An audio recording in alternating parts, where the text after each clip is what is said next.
नमस्कार मित्रों। भारत मंडपम में आज अब से कुछ समय पहले संपन्न हुई नीति आयोग की 10वीं गवर्निंग काउंसिल मीटिंग पर इस प्रेस वार्ता में आपका स्वागत है। आदरणीय प्रधानमंत्री जी की अध्यक्षता में हुई इस बैठक में राज्यों और केंद्र शासित प्रदेशों के मुख्यमंत्रियों और प्रशासकों ने हिस्सा लिया।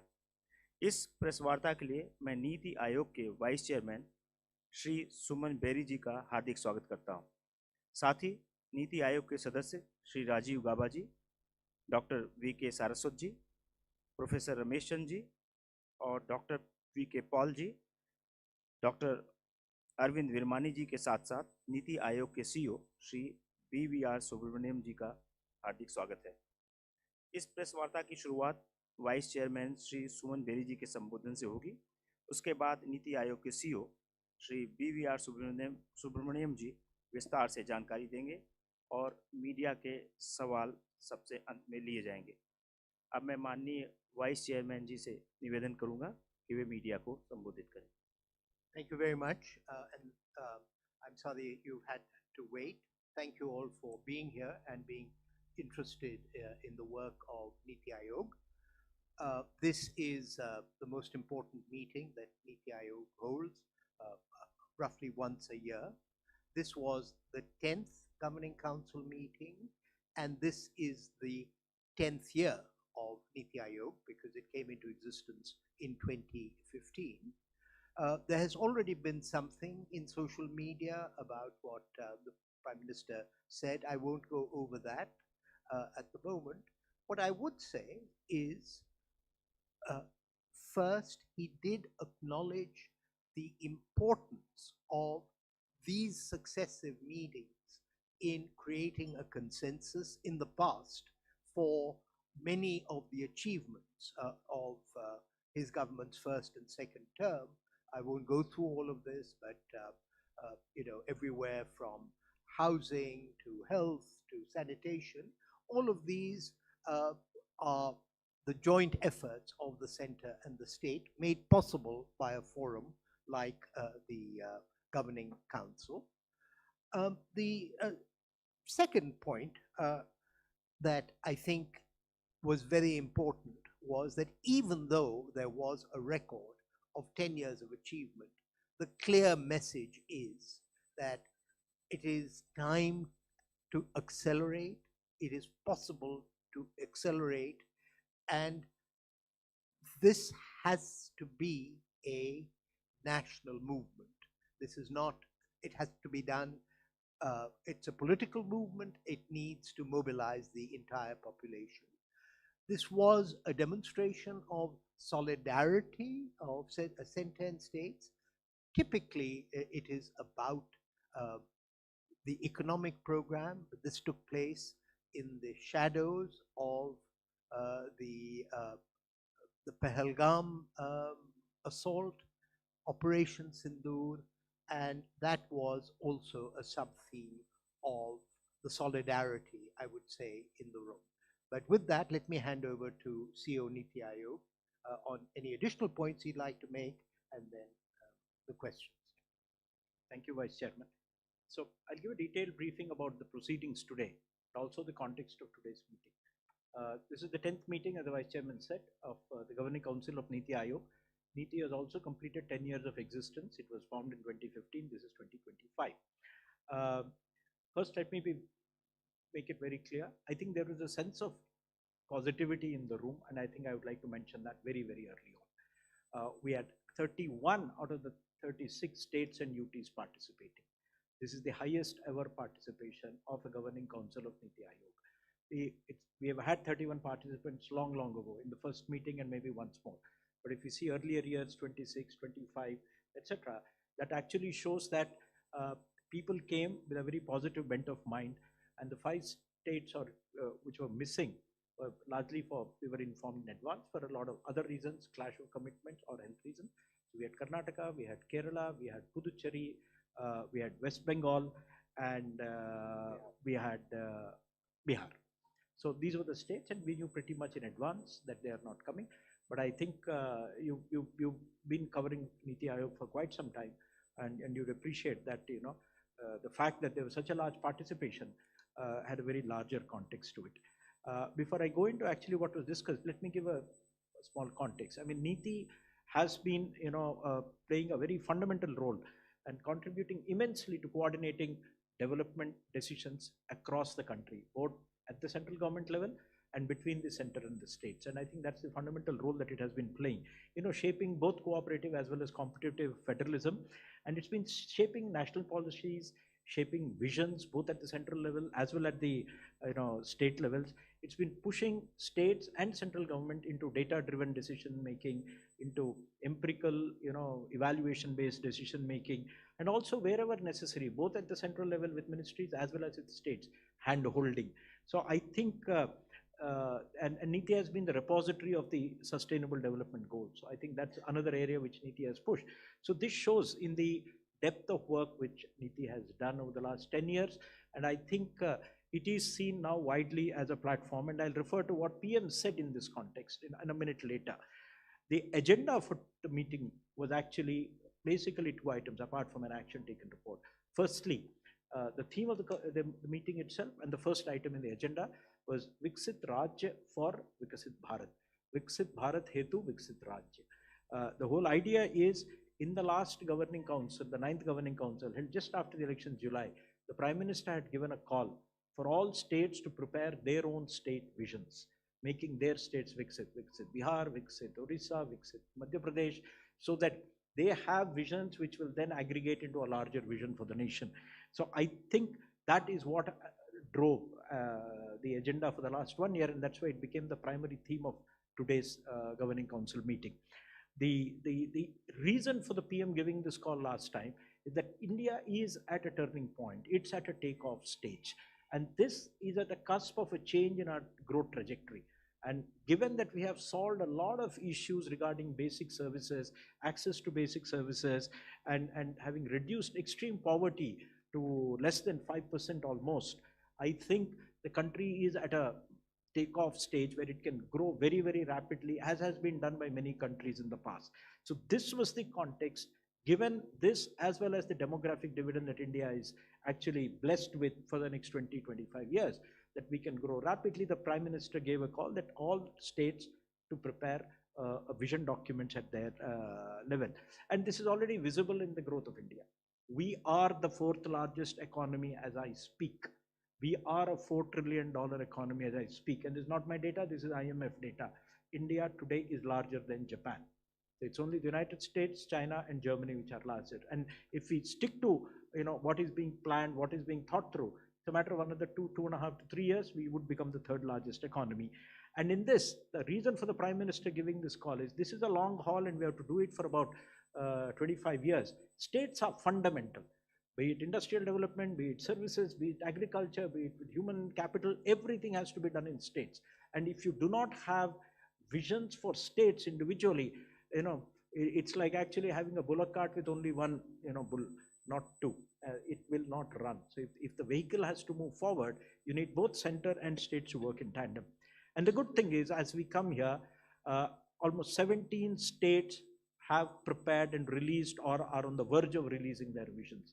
5 of them have released visions: Andhra Pradesh, Uttar Pradesh, Tamil Nadu, Gujarat, and Punjab. And I know that the other 12 ongoing will come out by August actually. June itself we'll see 3 or 4 coming out. Chhattisgarh, Orissa, Madhya Pradesh, Rajasthan, the verge of releasing. They're all looking for dates. Actually, so I think this flood of activity was triggered by last time. And this time, because there were other states which had not yet begun work or in very, very early stages, in the Viksit Rajya for Vikasit Bharat, we have the background note gives a large detailed explanation of how do you go around preparing a vision document for a state. And the vision document is not a daydream. It is a practical, implementable document with key performance indicators which are to be monitored, and you ensure that you are on the right track. And it should also be flexible enough to accommodate changes over 25 years. So that is what it is. It should have clear targets. We've given a background note. A part of it which I have circulated to all of you, you will be getting before the end of this press conference, which tells you how states have gone about preparing their vision documents. In about 15-20 minutes, it will be circulated and you'll get soft copies also. states in India are the sizes of countries. So making their own vision documents is largely justified. Uttar Pradesh is the size of Brazil, and Bihar is the size of Mexico. So these visions are justified, and I think that's the context in which this Viksit Raj for Viksit Bharat was chosen as a theme. And we're given guidance on how do you set goals, how do you set targets, how do you prepare strategies, how do you have monitoring and implementation frameworks, and how do you, having done a vision document, how do you carry it forward? How do you see that it is implemented and rolled out over 25 years? There was a second set of themes, which has now been the practice with the Governing Council of NITI Aayog, that there's a Chief Secretary's Conference which happens roughly in November, December every year. So we had the fourth Chief Secretary's Conference in December last year. There we had the theme of, promoting entrepreneurship, skilling, and employment so that we can leverage India's demographic dividend. So the outcomes of that conference also become the theme of this particular Governing Council meeting. The whole idea is the Chief Secretaries brief their Chief Ministers and they endorse the decisions of the Chief Secretaries. So we have a complete buy-in, both at the bureaucratic level as well at the political executive level, and that's how NITI Aayog builds consensus. So we had this theme within which we had sub-themes: manufacturing, services, rural, non-farm, urban, informal, and the green economy, as well as circular economy. These were the broad themes that were there. And we also gave a sample state visions and a brief outline of that. Copies of that you will have. One of Andhra Pradesh, one of Gujarat, which are among the early ones which released their vision. It will tell you what they're aiming at, and it's quite ambitious. Andhra Pradesh is targeting to become a $2.5 trillion economy, $2.4 trillion economy. Gujarat is targeting to become an economy which is $3.5 trillion. Both are very different. You will see when you read, they're differently endowed, their contexts are different. So in this context, I think the Prime Minister, in his, when he addressed the gathering, firstly, he says the 10-year journey of NITI is a 10-year journey preparing the country for Vikasit Bharat. I think so. The acknowledgement that this particular forum is a very, very important and useful forum. And he said that NITI meetings are a platform both for joint action as well as for shared aspirations. You share aspirations among each other so that you build a consensus on what the country needs to do. And he said, NITI Aayog की ये जो बैठकें हैं, इन्होंने देश के विकास के को गति दी है, दिशा दिया है और ऊर्जा प्रदान किया है. So it has given them direction, it has given energy, and it has given speed. And he listed out a large series of achievements, which I think all of you who cover, the economic or the social spaces are familiar. 4 crore houses, 12 crore toilets, and 40 crore PMJ and Pradhan Mantri Jan Arogya Yojana, Ayushman Bharat coverage.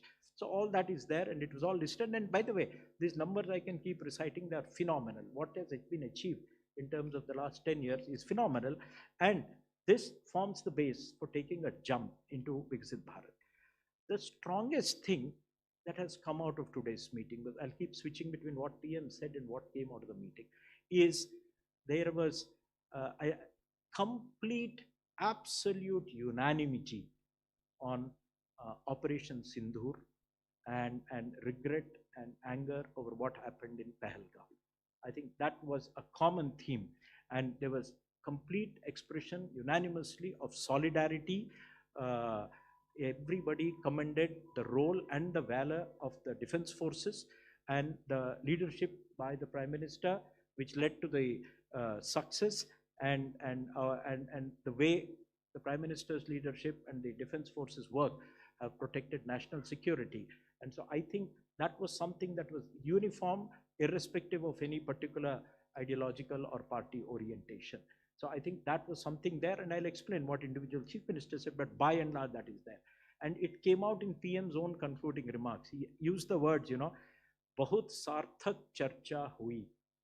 And so it actually came out that, this was one of the most positive meetings that one could have had, considering a very diverse composition in the room. And I think that is something we should all take note of. And what the Prime Minister said is, this is the highest body representing the federal structure of India, where you have both about 15 cabinet ministers apart from the Prime Minister, and all the chief ministers and the lieutenant governors of states, whoever is there. And there is no body which represents India's federal structure in one room, like the Governing Council of NITI, and everybody unanimously supporting in one voice gives everybody who has acted a lot of strength. But more important than that, what he says is that we need the same approach that we have had in supporting Operation Sindoor to actually go and achieve Vikasit Bharat. The strength of Team India, as shown in Operation Sindoor, also is going to be the same feature which will enable India to achieve विकसित भारत. एक लक्ष्य था operation सिंदूर के लिए, विकसित भारत के लिए एक लक्ष्य होगा और हम एकजुट होकर इसके लिए काम करेंगे. He also said Operation Sindoor is not a show of army strength. It has to be converted to social strength because society came out and supported our action. Similarly, Vikasit Bharat is not the idea of a chief minister or an individual or anybody in the system. It has to get converted into a people's movement. What gave him a lot of pleasure and happiness is almost every state or union territory which spoke had either completed or beginning work on preparing their own visions. So वो जो एकजुटता, एक तरह से सोचने की जो सभी के मन में से ये बात जो अभी निकल के आई, that gives you a lot of confidence that this country will be Vikasit Bharat. It had penetrated the thinking of everybody.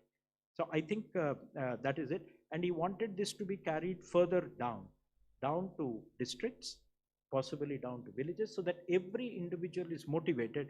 And he said the economic jump which will come out of this attitude. The Atmanirbharta, the belief in our own equipment, our own strengths and capabilities in Operation Sindoor. If that belief and capabilities are popularized and universalized, that itself will help us do a lot more as far as achieving Vikasit Bharat.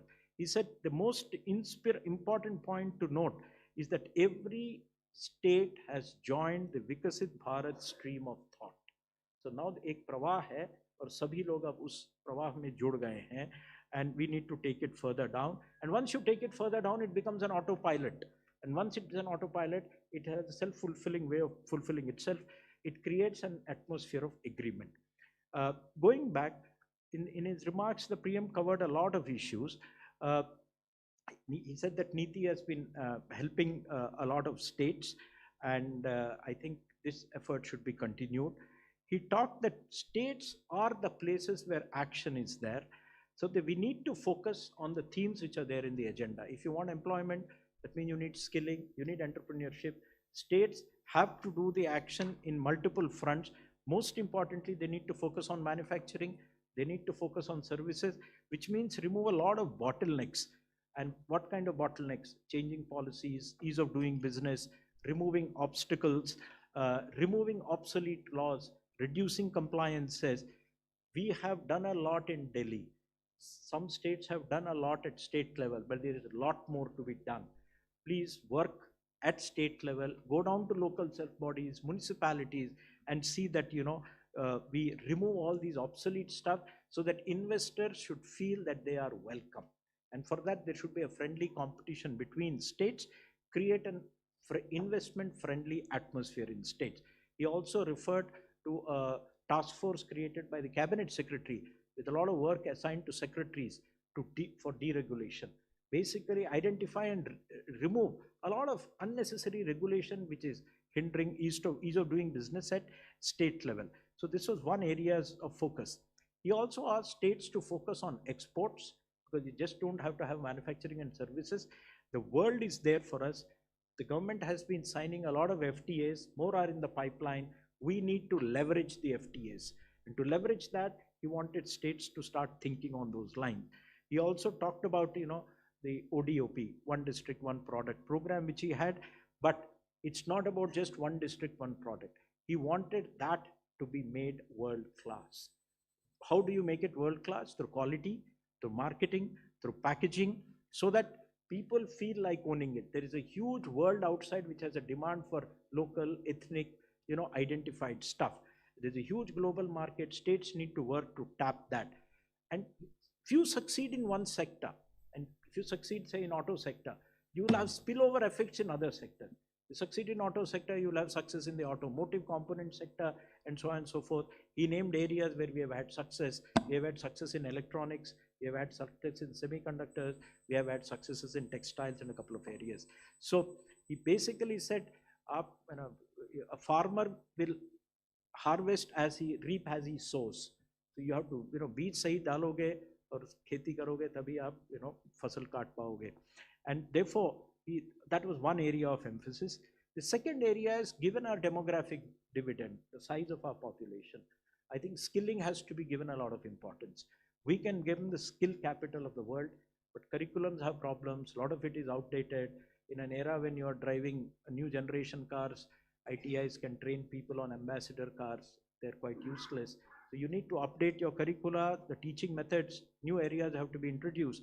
That way you can actually become global. Your workforce can become global. That's another area. He dwelt on a lot of things which I won't go through. He talked about cybersecurity. He gave a lot of emphasis to tourism. And I think that's something you may have seen in social media. He took a lot of time on explaining the importance of tourism. He said the G20 has unleashed a lot of interest in tourism in India, that it's for states to capitalize. And he said, don't try to do everything at one go. One state, one global destination. Develop one destination in a state or a UT where everything is seamless and as good as the best in the world. That will create a momentum, then others will copy in the neighborhood. So I think that's a call he gave. One state, one destination, where you have ease of travel, where you have ease of visiting that place, etc. Another area which he gave a lot of emphasis to was cities. That cities are driving growth. We are about 1/3 urban. By 2047, we'll be 50% urban. We need to pay more attention to that. And the explosive growth of cities is going to take place. If you don't plan for that, you're going to have messy development. Our cities will be unlivable. Use cities to actually leverage economic growth. He referred to the challenge fund, our city challenge fund, which was announced in the budget, 1 lakh crores with a 10,000 crore provision, and said cities should prepare plans, programs, projects, and tap into that fund. And he gave a lot of other areas where the central government schemes are there. Things like he asked states to use Gati Shakti for social infrastructure.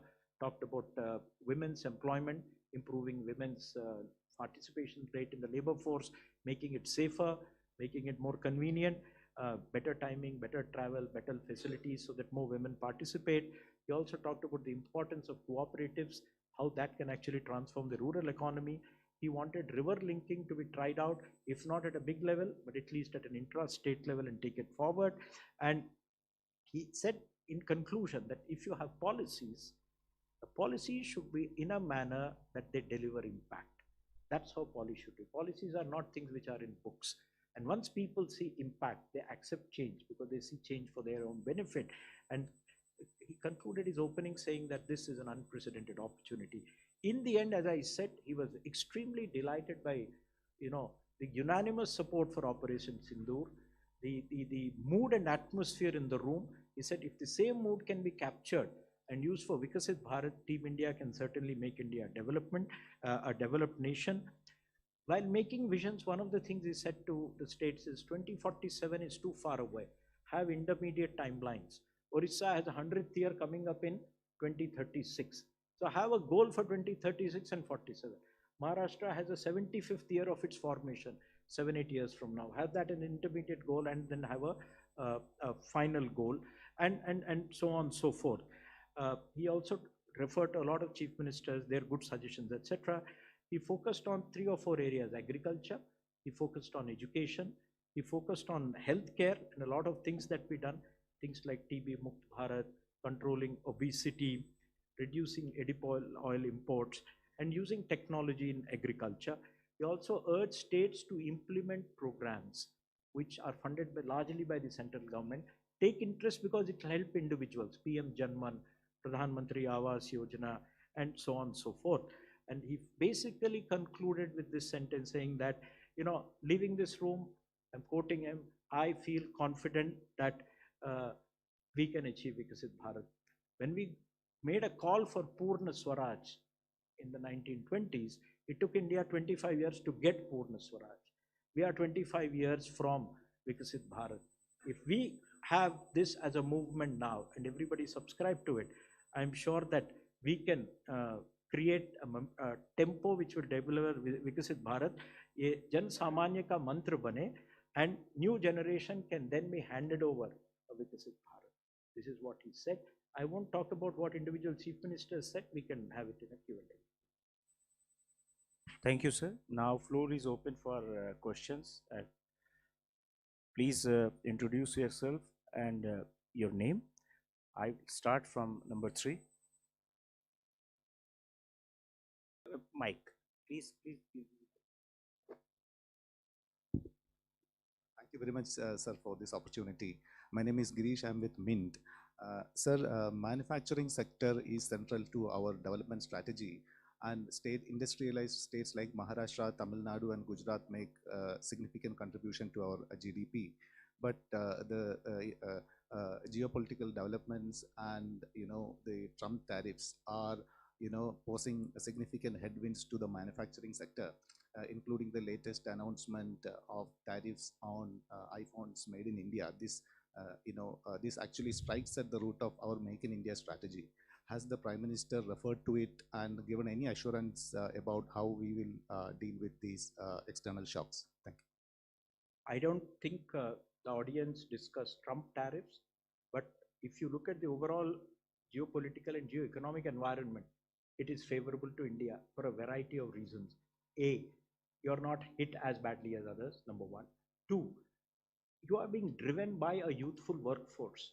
Anybody wanting to do manufacturing on a significant scale, the only place you can get cheap labor force on a large scale is now India. So this is inevitable. What is the problem? The problem is all on the supply side. You need workforce which is skilled.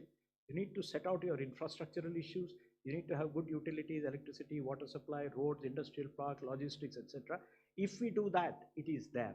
And you referred to some states, and that's what was referred to in the meeting. The states which are actually able to get their act going are getting it. It's for other states also to get their act going. And the agenda notes and the discussions, the CS conference, which fed into it, have very, very detailed suggestions on how to go about it. Thanks. 22. Hello, sir. This is Priyoshmita from Informist Media. Sir, I have one related question, and this is regard to an mention of FDI inflows into states in the last governing council. I would like to ask that in the current context of whatever the geopolitical situation is, are we still pitching for more FDI into states? And are there any risks that we're seeing from it? And secondly, if you could just briefly touch about the metrics that you're looking at while preparing the vision document for states. Thank you. So you have asked two completely different questions. FDI is totally different from states, okay? Because for states, it's only investment. It doesn't really matter whether it is foreign or domestic, right?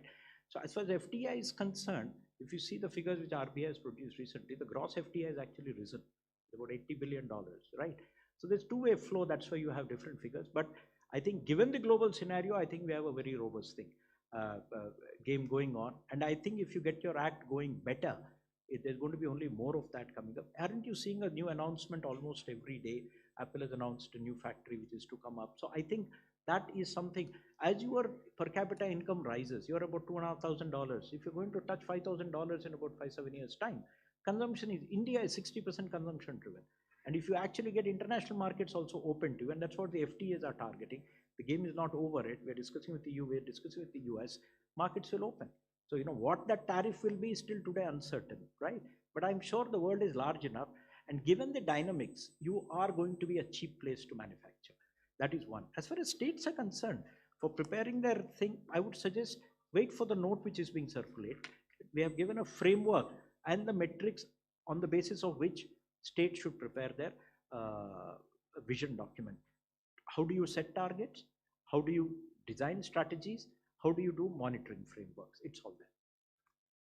Thank you, sir. Number 2.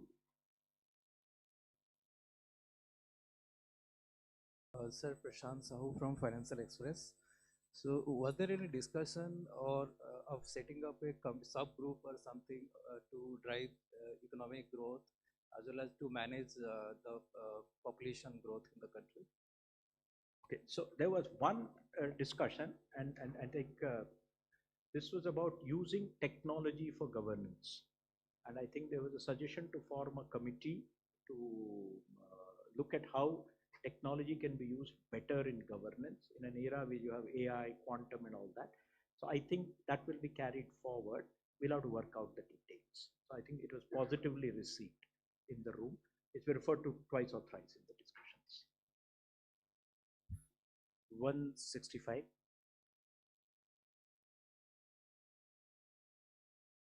Sir, मेरा सवाल है कि जिस तरह से आप लोग नीतियाँ बनाते हैं और बैठकें भी होती राज्यों के साथ में, तो राज्यों में के डेवलपमेंट में काफ़ी सारा इम्बैलेंस है, क्योंकि कई सारे ईस्टर्न राज्य काफ़ी पीछे हैं, बैकवर्ड माने जाते हैं, और वेस्टर्न राज्य काफ़ी सारे आगे हैं।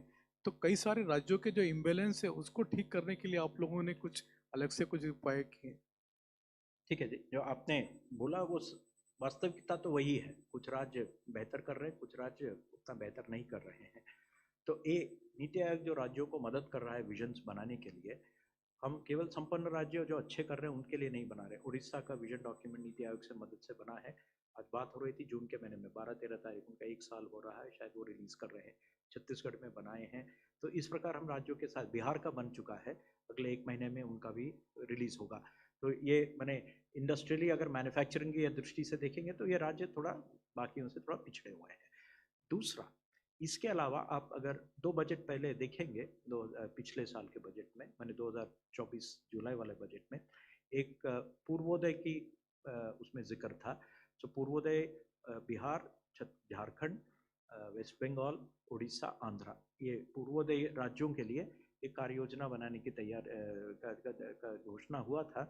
और उसको क्रियान्वित करने के लिए हमने डॉक्टर रमेश चंद की अध्यक्षता में एक कमेटी बनाई है। उसमें राज्य भी उसमें शामिल हैं और विभिन्न विभागों के जो अधिकारी हैं वो शामिल हैं। वो कार्य लगभग पूरा हो गया है, पूरा ही हो गया मान के चले। 1 महीने के अंदर एक्चुअली वो रिपोर्ट रिलीज हो रहा है। ड्राफ्ट स्टेज पे थोड़ी एडिटिंग चल रही है। तो यहाँ पर ये सारे राज्य अगर देखे जाए किसी न किसी तरह से पिछड़े हुए हैं। तो इनके लिए बिकॉज एक राज्य अकेला अगर आप देखेंगे, झारखंड हो या बिहार हो, उसकी प्रॉब्लम्स को अगर सॉल्व करना हो तो बगल वाले राज्य को भी टैकल करना पड़ता है, क्योंकि किसी के पास शायद बंदरगाह नहीं है या कुछ नहीं। तो ये सब मिला के योजना बन चुका है। ये हम अगले महीने जून में रिलीज करेंगे। तो इस तरह से हम केवल विकसित राज्यों को नहीं देख रहे, जो उतना विकसित नहीं है उनको भी ध्यान देना है। 237। सर, आप बोलना चाहेंगे कुछ पूर्वोदय के बारे में? पूर्वोदय स्टेट्स के लिए एक रोड मैप तैयार करने के लिए हमने फिर कमेटी बनाई थी, जिसमें केंद्र सरकार के सेक्रेटरी थे और उन 5 स्टेट्स के सेक्रेटरी और दूसरे ऑफिसर्स भी थे। तो फिर हमने 5 एरियाज़ पे डिटेल्ड वर्क करके एक वॉल्यूम बनाया। फिर हमने कमेटी के साथ उसको शेयर किया 15 दिन पहले, और अभी हम स्टेट से उस पे कमेंट कोई लेने के लिए इंतज़ार कर रहे हैं। जैसा सीओ साहब ने बताया, 15 जून से पहले हम वो रिपोर्ट रिलीज़ कर देंगे। Samoshumi from the print. I have 2 questions. First is, in the last governing council meeting, some of the states, including Andhra, had brought up the issue of the growing aging population. So was that discussed in this meeting also? Did the PM say anything about it, measures being initiated to address that? One. And second, the deregulation committee that was set up by the CAPSEC after last year's governing council meeting. So what is happening there? Who is heading it? And what are the issues exactly that this committee is looking into? So first question, the answer is 0. There was no discussion on that topic at all, on demographic management. It was there last time. Nobody discussed it, not even Andhra CM, number 1. Number 2, on the issue of Cabinet Secretary's task force on deregulation, there was only a reference to it by the Prime Minister. It did not come out of the governing council meeting. It actually came out after the Chief Secretary's conference, which is in December. So this is actually identifying specific laws or rules or procedures in a large number of areas which are a hindrance to normal operations. Typically, if you want to build a building or a factory, you will need some parking space. The rules require you to have an offset parking space, some FSI. These can lead to all kinds of absurd situations where you actually can't build anything. The entire land gets escrowed. So those are the kind of issues they are addressing. That work is happening separately. When it is appropriate, the cabinet secretary will brief that. He is leading it. NITI is only supporting that. We are not the leading that particular exercise. 51.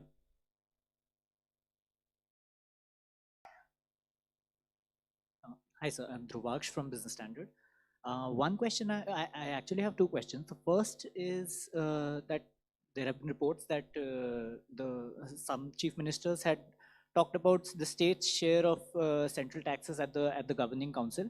So reports mentioned the Tamil Nadu chief minister. I just wanted to ask if, while it's the subject of the Finance Commission, the governing council is also an appropriate measure for platform for states to raise this issue if they have it. So did any other states raise this particular issue? Second question I have is on the asset monetization aspect of infrastructure development. The government is coming up with a second asset monetization pipeline, and states have also been encouraged in the past to go for asset monetization. So I just wanted to understand if there has been any discussion on that. Okay. So to the best of my knowledge, it was Tamil Nadu alone which raised that issue. But it was a very courteous, polite way saying that we would like the share to be higher. The way the whole thing that is handled is at the end, NITI Aayog notes down all the comments, suggestions, requests that come out. It is not always that NITI is the forum where these things can be resolved. Such matters pertain to the Finance Commission, we'll pass it on. Some of them are asking for a road or a bridge or a highway or a railway line. We pass it on to the concerned department. We'll keep a record of these things. So issues of Finance Commission are not to be decided here. I don't recall anybody else raising this particular issue.